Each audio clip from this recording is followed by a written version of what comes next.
Hello chess buddies, welcome to Amateur Chess University. Today, we will be looking at the analysis of the round 4 game that took place between Indian Grandmaster Rameshbabu praggnanandhaa and Swedish Grandmaster Nils Grandelius in the Tata Steel Masters 2022 event. This was a long battle consisting of 64 moves and you surely don't want to miss this. So without further ado, let's head straight into the game. Rameshbabu here had the white pieces and he begins with d4 going for the queen's pawn opening.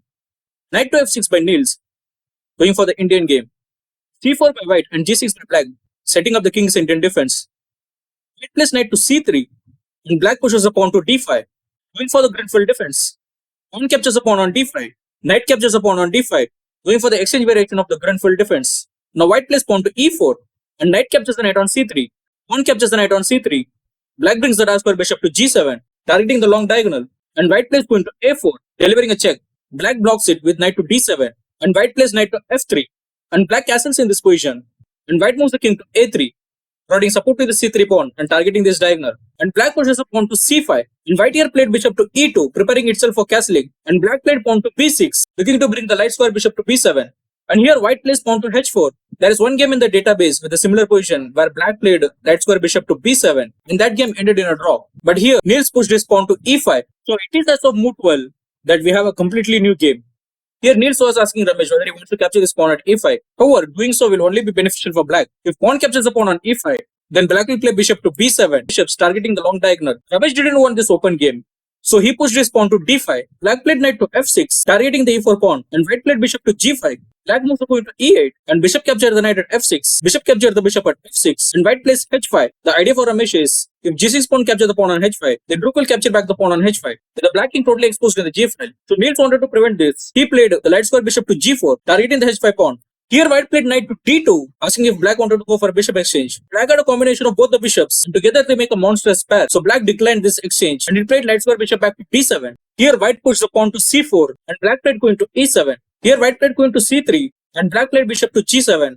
Good idea for Ramesh in this position would have been to play queen to g3, targeting the g file where the king is present, or pushes h5 pawn to h6. However, he decided to play queen to e3. Here black pushed his pawn to f5. Now h5 pawn captures the pawn on g6, and h7 pawn captures the pawn on g6. Now the rook has full access to the h file. Here white played a4, and black played bishop to f6. His further idea is to bring the bishop to g5 and target the queen. And white here pushes pawn to a5. Here black played bishop to g5, targeting the queen. And white played queen to h3, threatening a check. To avoid this, black played queen to g7, and white played queen to c3, targeting the d5 pawn. And here Nils played queen to f6, and Ramesh moved his light square bishop to d3. And here Nils played queen to e7, targeting the e file. Here Ramesh played knight to f3, targeting the e5 pawn, as well as the bishop at g5, and the bishop moves back to f6. Here white cannot capture the pawn at f5, because if it does, then black will push his pawn to e4, forking the bishop and the knight, as well as targeting the queen at c3. So after bishop to f6, Ramesh here played queen to c2, and here black brought its non-active rook at a8 to c8, and here white's a5 pawn captured the pawn at b6, a7 pawn captures the pawn on b6, and finally white castled in this position to move the king away from the e file, and black played his pawn to f4. Here Ramesh played rook to a7, pinning the bishop at d7. Nils here played queen to d6. Here Ramesh played bishop to e2, and Nils played his dark square bishop to d8, and Ramesh played knight to h2, bishop to c7 by black, and Ramesh here played the rook at f1 to a1, doubling up on the a file. And here black played king to g7, white played the light square bishop to g4, offering the exchange of bishops. Here black will not be able to decline the exchange, so black obliged. Bishop captured the bishop on g4, knight captured the bishop on g4, and black played rook to f7, and white pushed his pawn to f3, creating a strong pawn chain diagonal. Now black moved his c8 rook to h8.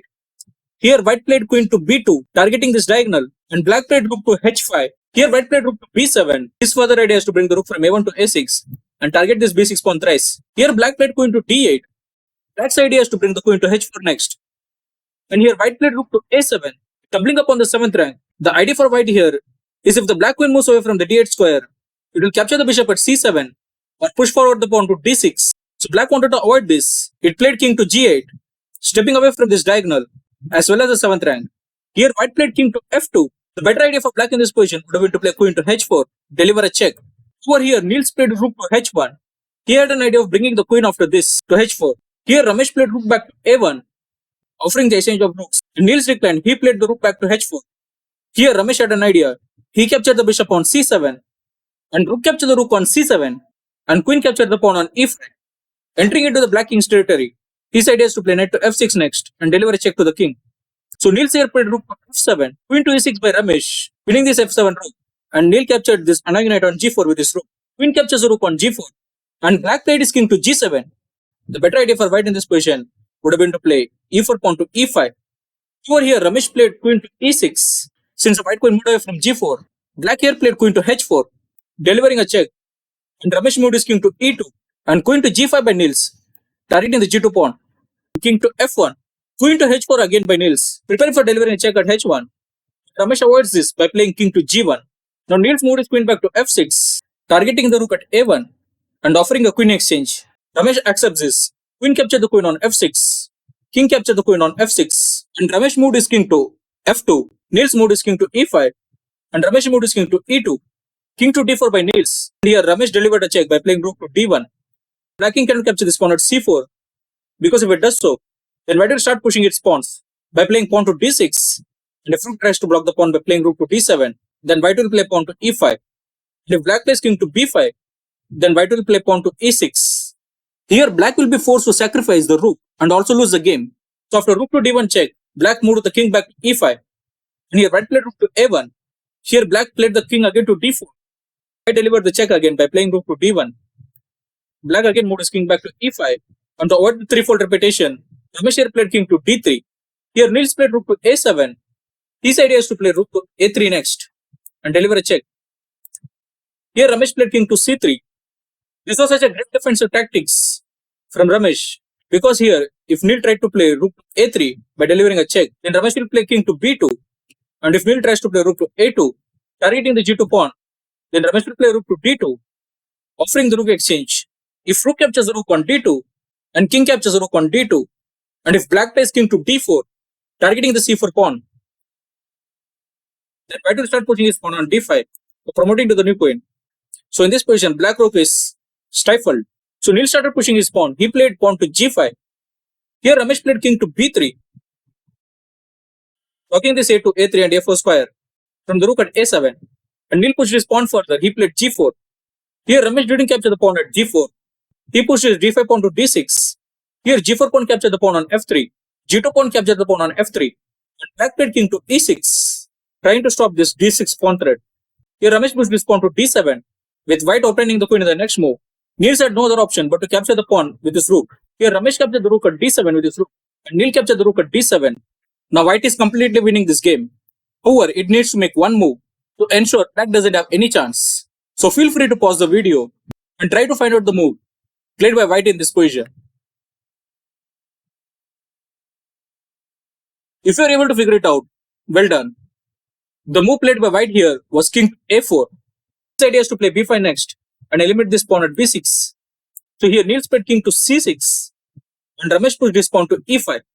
And it was in this position on move 64 that Nils Grandelius resigned the game.